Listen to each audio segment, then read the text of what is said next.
እኛ ትናንትን ማውሳት ከትናንት መማር ዛሬን መስራት ስናስብ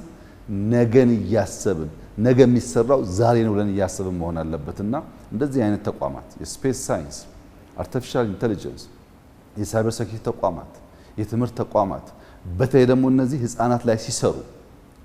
እዚህ ቦታ ለምሳሌ አንድ ህፃን ሐሳብ መጠነኛ ሐሳብ ይዞ መጥቶ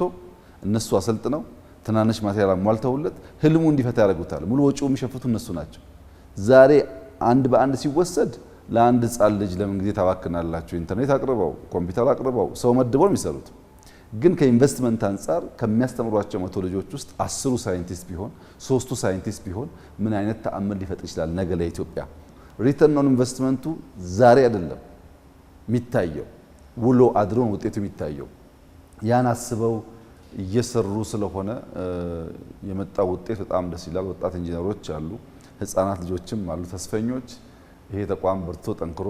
የኢትዮጵያን የብልጽግና ህልም ለማረጋገጥ በእጅጉ እንደሚሰራ ተስፋ አለኝ በስፔስ ሳይንስ በምድር ላይ ባለን ዕውቀትን በከርሰ ምድር ዕውቀት ጭምር ያደገ መረጃ ከሌለም በስተቀር ብልጽግና ማረጋገጥ አይቻልም እና ለነገ ለልጆቻችን የሚሆኑ ቋሚ ሀብት የሆኑ የሁላችን ሀብት የሆኑ ተቋማት በኢትዮጵያ እየፈጠሩ ያጠናከሩ መሄድ ያስፈልጋል